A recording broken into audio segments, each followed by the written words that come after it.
thank you so much. Really appreciate your time. Why are you running for U.S. Senate?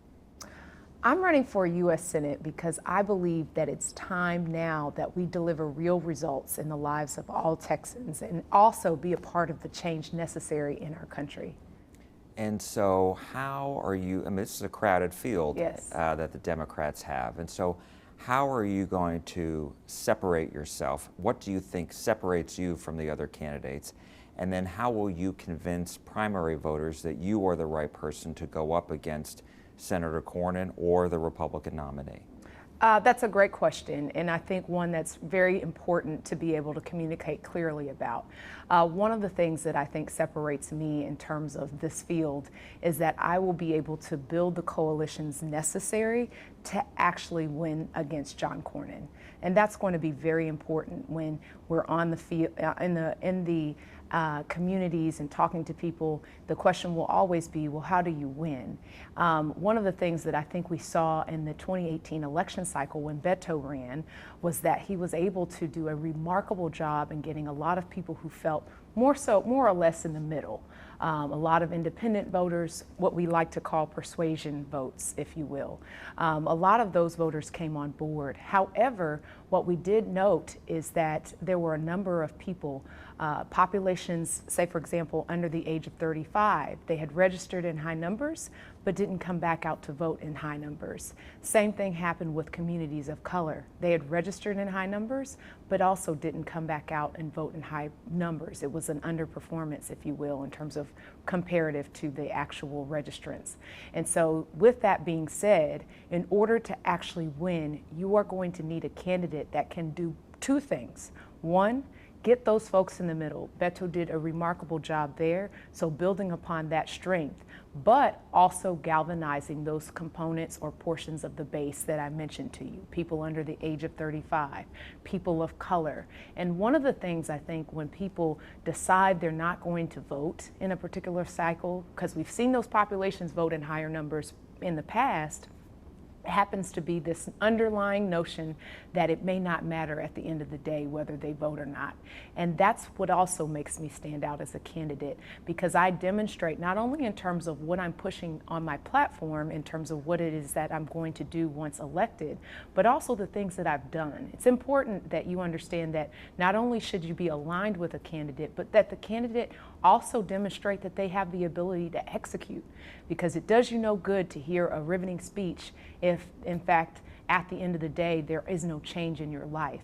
The real results, the real transformative changes that people are looking for in their lives, that's what I bring to the table. I've done this by representing 2.3 million Texans in Houston as an at-large Houston City Council member, which means I'm citywide. We've done things like I started our Technology and Innovation Task Force for the city.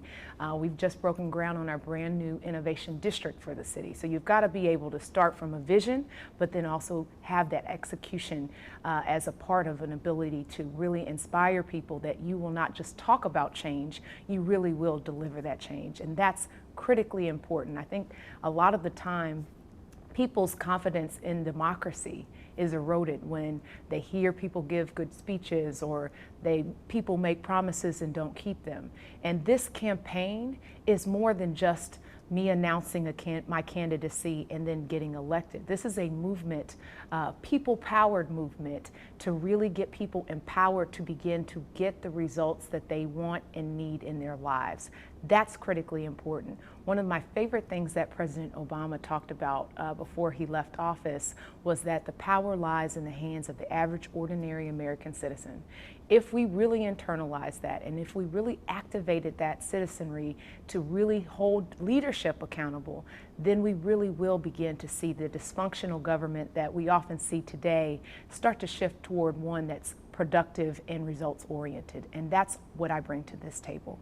So, based on what you said and on your accomplishments on Houston City Council, you believe that you will be able to not only excite people, but then actually get them to the polls? That's right. That's right. You've got to believe that by virtue, a number of people want to believe by virtue of casting that vote, that their life will be different as a result. Now, How will that be different? We have very specific things. If I'm talking to the youth population, for example, let's take the rising costs of tuition, higher education, the barriers that are erected to people accessing higher education due to just the high costs.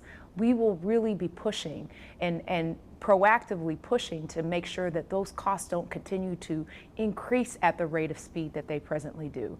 Right now, people are laden and burdened with the cost of a mortgage before they've even stepped foot in an open house.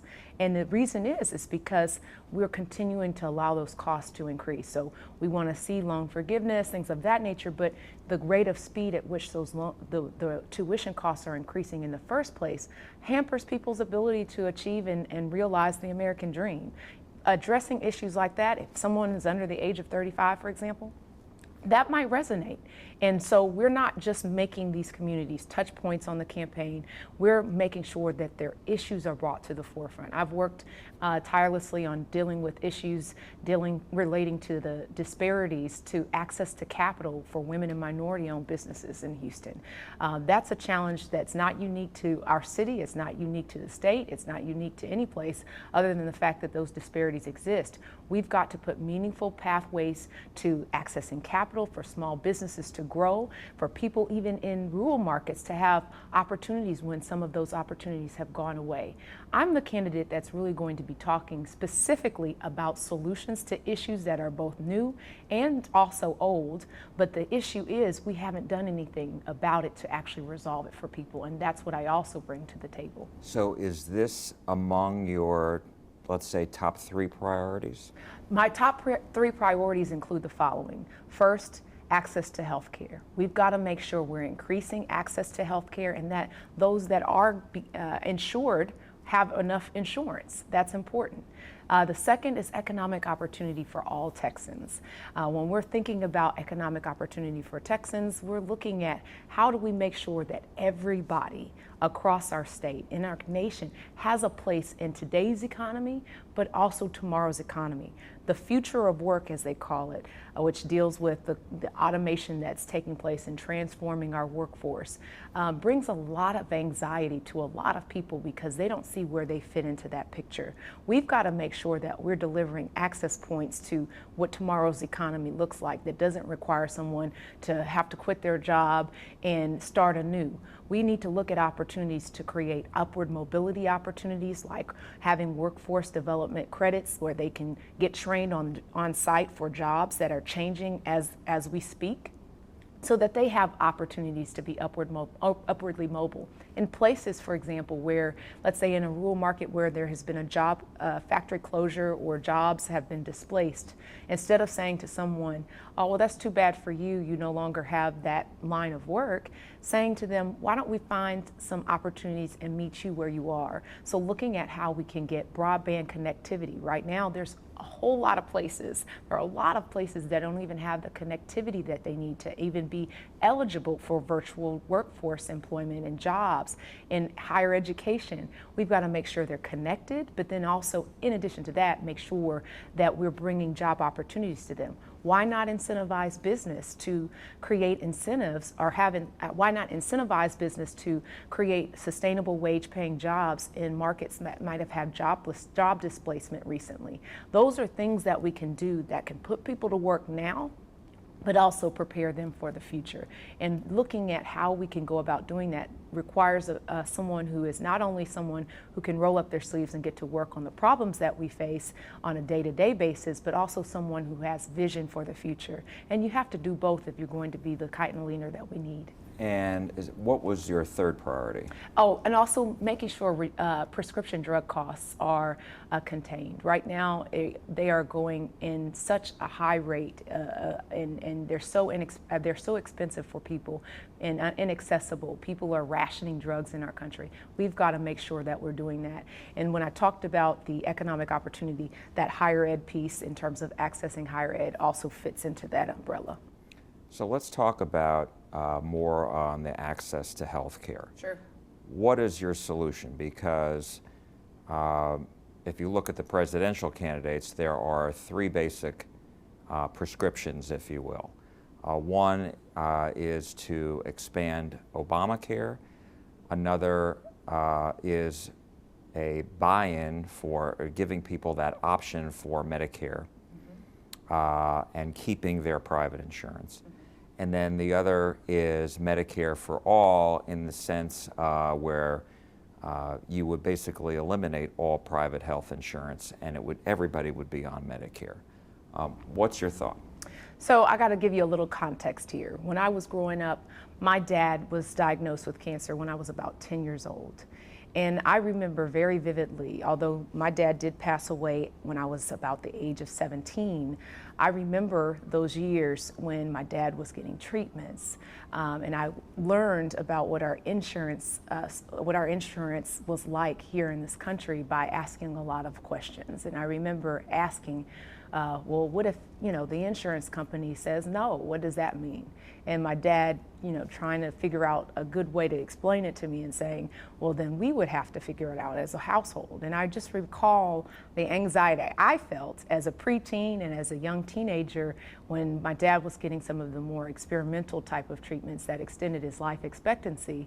And knowing that there's so many families out there across our nation that have the same anxiety, have the same worry that if someone says no, if they're underinsured, then of course this might be a life or death issue for them. And so in our family, we knew that health care and access to health care and having adequate health care really was a life or death issue, as it is for so many Americans. So that is the underpinning of my approach to how we should be addressing health care today. I believe we've got to go in understanding the fact that there are people who are waiting on us right now, this very moment, to make sure that we have healthcare access intact so that they can be covered, so that they don't lose a life or a loved one. And so in that, guys, I believe that we have to improve upon the Affordable Care Act, fix what we didn't get right. So people were complaining about the rising costs of premiums. We've got to work on that, fixing that. It should not just be in its current state, expanding coverage. Right now, I live in a state of Texas, has the highest number of uninsured Americans in the state of Texas. There are almost 1 million kids that are not even insured. We have to make sure that we are expanding that access to coverage. There are loopholes presently that have been expanded under the Trump administration about short-term insurance and what the requirements are for those. We've got to close those gaps. We've got to make sure that this works, and we have to have a public option available for people. I do believe that we should have a system set up where there are options for people, that they can keep their private insurance in terms of employer-based insurance programs, but that they also have the public option as well. I don't believe that saying Medicare for all would be the best approach, because quite frankly, we don't have time for a debate over the next 5, 10, 15 years. There are people who are counting on us right now, this very moment, to get it right, not to be debating this subject year upon year after year. And so we've got to get this right away. I wanted to ask you about the headlines this week. Of course, the main one is Speaker Pelosi, for the first time, embraced an impeachment inquiry. That's right. Where are you on that issue? Yeah, this is a very, very serious issue for our country, and we have seen impeachment proceedings before, in my lifetime at least, and what is very important to realize is that we don't use impeachment as a weapon, a political weapon, that we are using it to uphold our Constitution and our laws. And in this case, what we've had come to light is requisite conditions in which impeachment, I think, is appropriate in terms of commencing those proceedings. I think Leader Pelosi did hold off on that and made sure that this was something that was going to be absolutely necessary. But, working with a foreign government in this way to try to wage investigation and withholding that whistleblower report and findings, those are things that obviously can constitute impeachable offenses. And so I will remain very intent on making sure that the facts are gathered and explored and investigated appropriately. It's unfortunate that we have come to this point. This is not something that is to be taken lightly, but it is a very serious issue that has been brought to light that I think is the right course for and necessitates the course of action that Leader Pelosi is now pursuing. Do you believe that President Trump should be removed from office? There's certainly a lot of conversation about that. I think the investigation will reveal what is the necessary next course. I do not think that we should state what our intended outcome is until all facts and investigation are conducted. My training, I'm a lawyer by trade, and that's my background. So I always believe in the investigation of the facts before we just adjudicate or render a judgment. You always have to explore the facts first, but the offense has certainly shed light to the fact that there are some serious issues at hand that may be inconsistent with our Constitution and our laws in our country. Do you believe that there could be any blowback against the Democrats, and do you worry about that? That's very possible. I can't, say that it's not.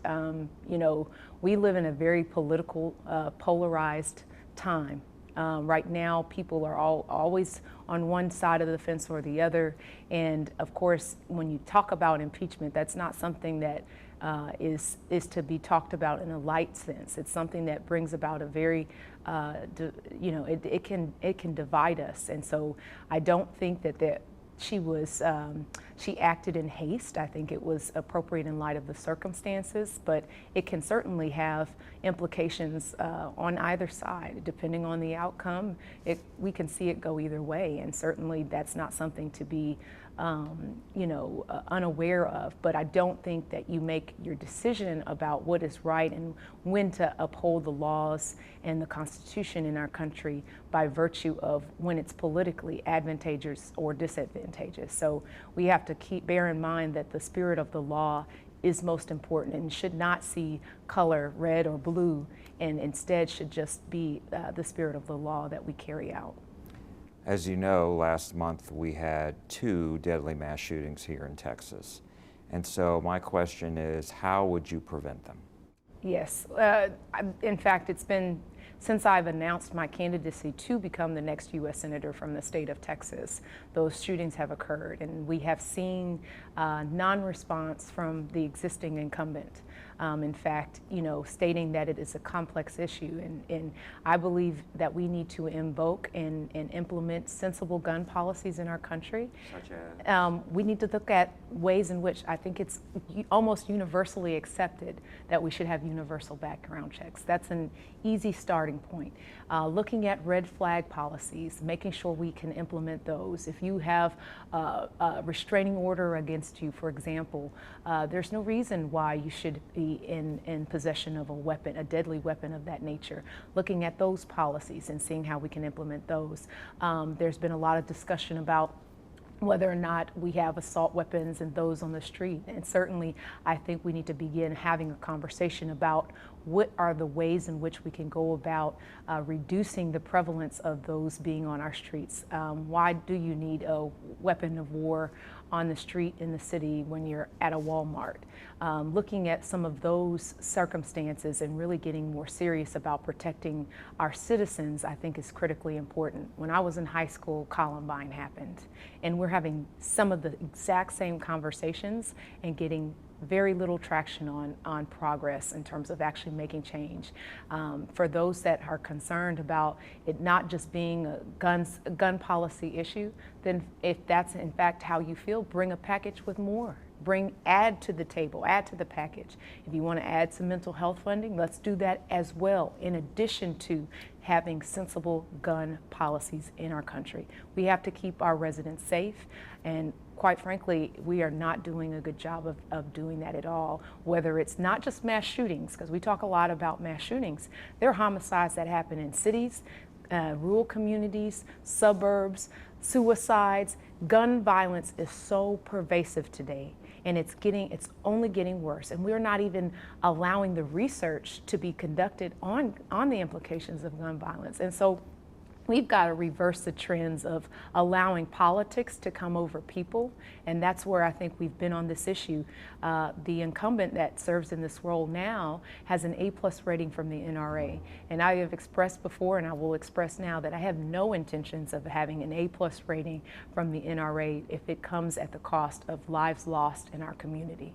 Do you agree with former Congressman Beto O'Rourke's position to confiscate all assault-style rifles. So you ban the sale of new ones, and then you have a mandatory buyback program for the existing guns that are out there. Yeah, I've been asked that question a few times after the release of his comments on that. I think the appropriate starting point would not be at a mandatory buyback program, but rather talking about voluntary options for that, making sure we're scrutinizing the sale of those weapons. Again, what do you need those weapons for in a community other than, again, to inflict mass harm?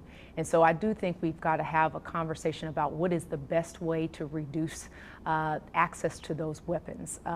Mandatory buybacks, I think, as a starting point is a difficult starting point because, of course, the Second Amendment rights, people will, that becomes an issue. But, all of our protections under the law obviously have to take into account safety. So I think looking at ways in which we can proactively reduce it, maybe not as mandatory buybacks, not as a starting point in that discussion. But I do think a discussion about how we reduce the availability of these weapons is imperative.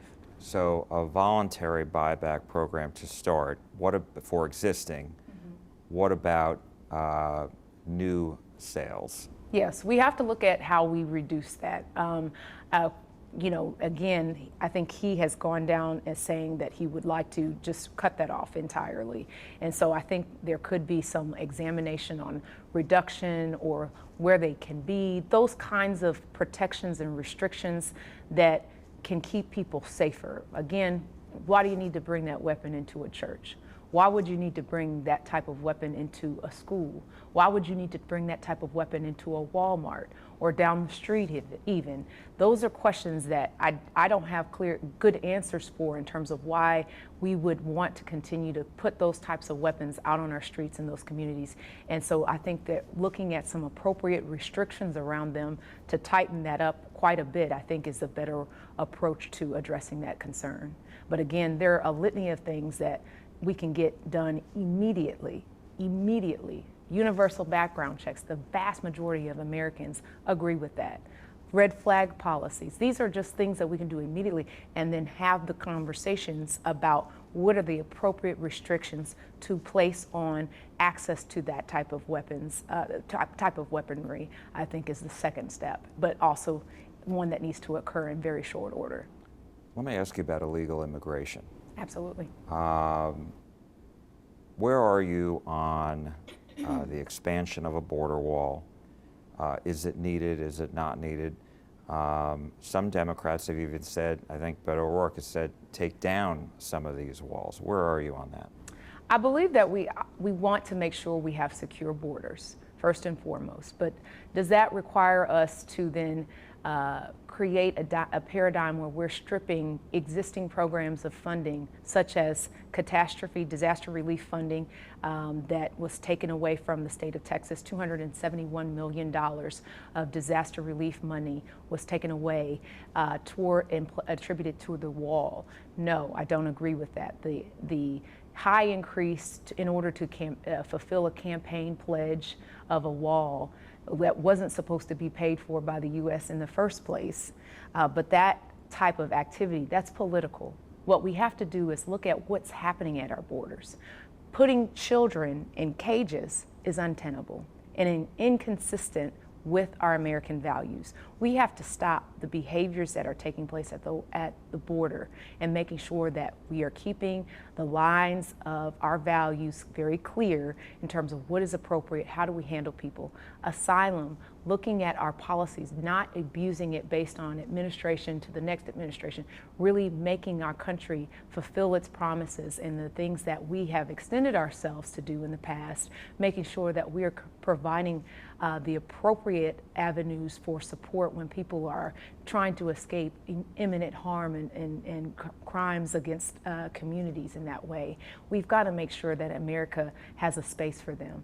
But in looking at what we need to do ultimately, we've got to get serious about our overarching immigration policies in the first place.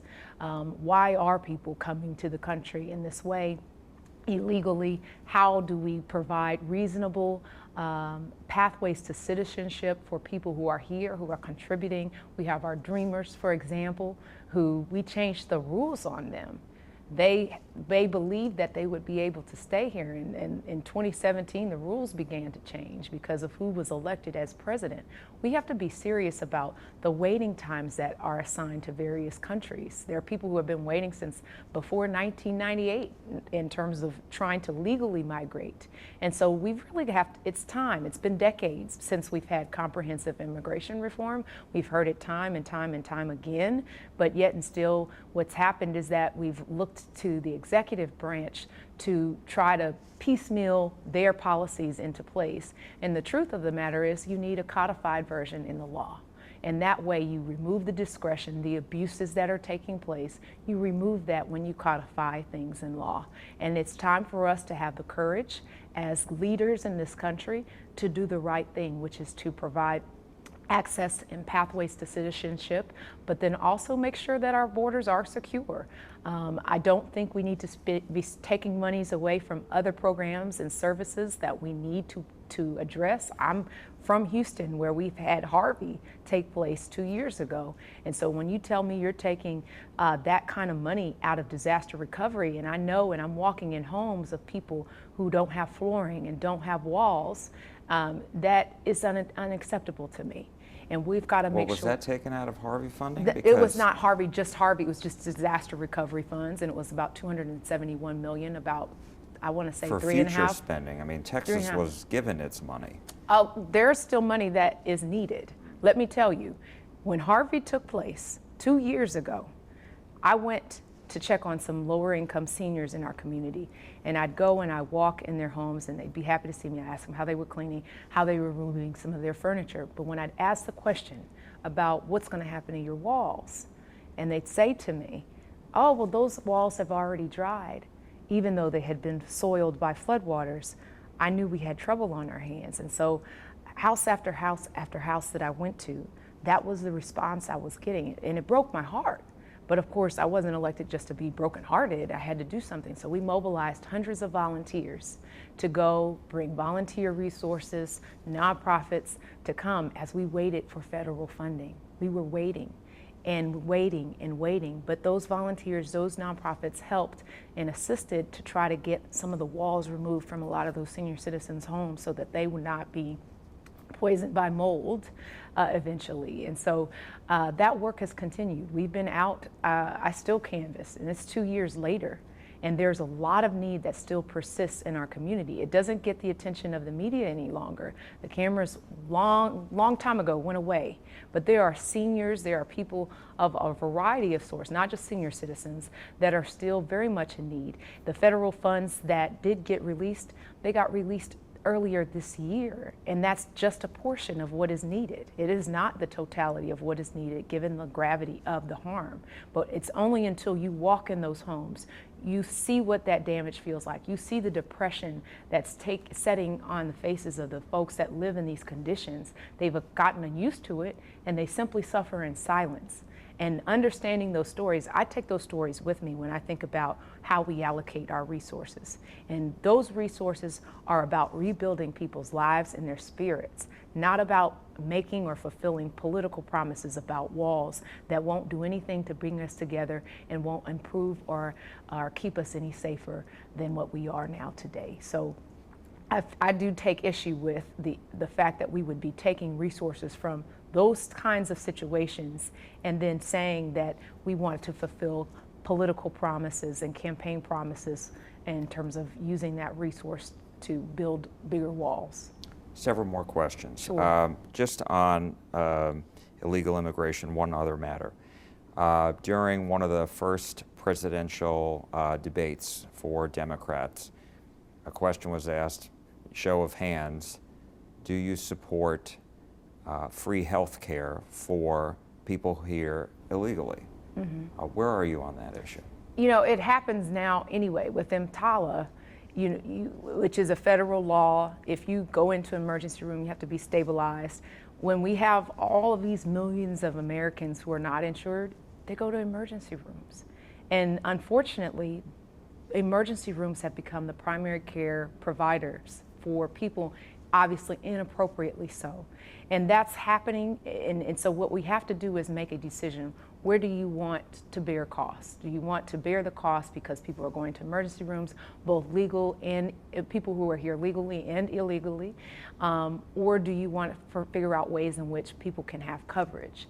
And that's the question that we have to answer. I think in our case, we've got to look at fixing our immigration systems. Right now, I think the question that we're asking is not really the right one. How do we give people who are here pathways towards citizenship so they can be here legally?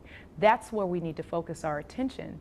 I think then if we do that and stop having it be this huge swath of people who are living in our country, not here legally, and then of course being exploited as a result of that, because of course we know that labor trafficking is a very real thing. We know that people take advantage, exploit, and abuse people because they know that they're not here legally. Instead of setting up a system that enables that, we need to set up a system that provides people pathways. So my view is to take the energies that we're debating those subjects and really concentrate on how we provide those legal access points to citizenship here, and really make that a priority. I think that should be one of our big priorities because it's the cause of so much of the division in our country that we see today.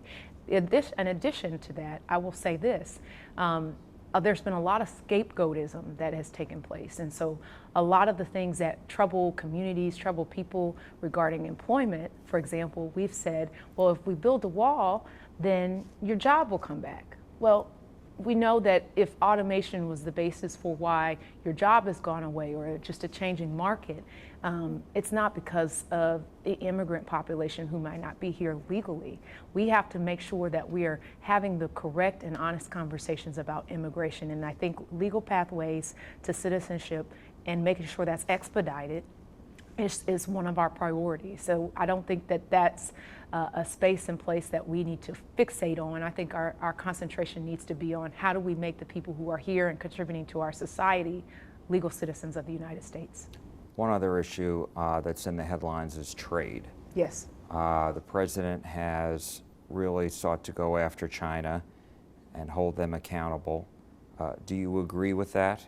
And what concerns do you have about, if any, about this situation? Yes, I mean, certainly, I will not suggest that there aren't any issues in terms of trade with regard to China. Certainly that is in fact the case. I got a chance to visit not too long ago and have learned quite a bit about some of those issues. However, I don't think that the approach that the president has taken is the right one.